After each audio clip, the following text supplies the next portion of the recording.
One of the phenomena that's associated with creativity is known as fluency, and people who are fluent idea generators generate a lot of ideas. Now that gets out of control in mania, and people like Musk, probably people like me, a lot of creative people, a lot of writers in particular, have a manic edge, being flooded with ideas constantly.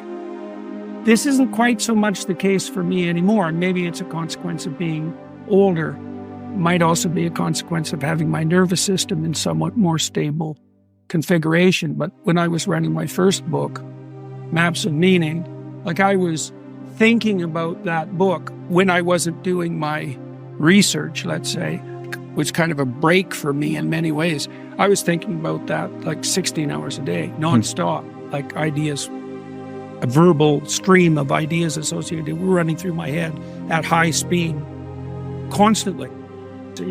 So you can do a fluency test. Fluency tests are actually pretty straightforward too. So one of the ways of measuring fluency, for example, is I would say, well, write down as many 4-letter words that begin with the letter S in 3 minutes.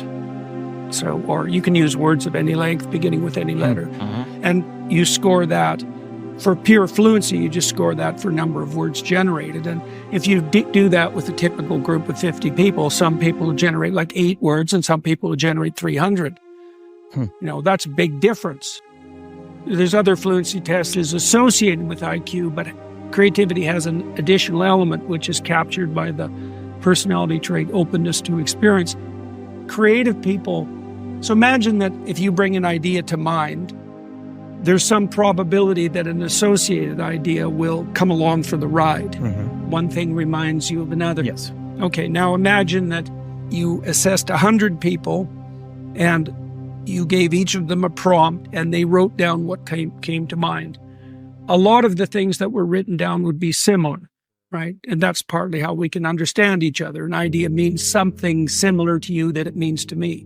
The more creative people, though, are going to have other ideas come to mind that are more distal and statistically unlikely. So they make longer leaps, right? And that can degenerate into insanity as well, right? Because you can make leaps that are unwarranted or that are incomprehensible to other people.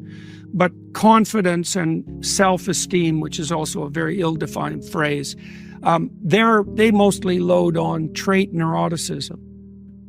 So people who experience more positive emotion or have a lower threshold for positive emotion, those are extroverts. And people have a lower threshold for negative emotion, so that'd be anxiety, grief, shame, pain. There's more, but that's the basic cluster. They're more likely to experience negative emotion on a regular basis, plus their threshold for experiencing it is lower. It takes less to activate it. So confident people are lower in neuroticism. Now, you could also add some extroversion to that, right? So the typical person that you would experience as hyperconfident would be low in neuroticism, so very free of anxiety, for example, and somewhat high in extroversion because that makes them outgoing. So they're not anxious, they're not inhibited. Anxiety freezes you, right? So, and makes you wary, and it'll inhibit speech, for example. Extroverts are more fluent. So a confident person would be someone who's high in extroversion and low in neuroticism.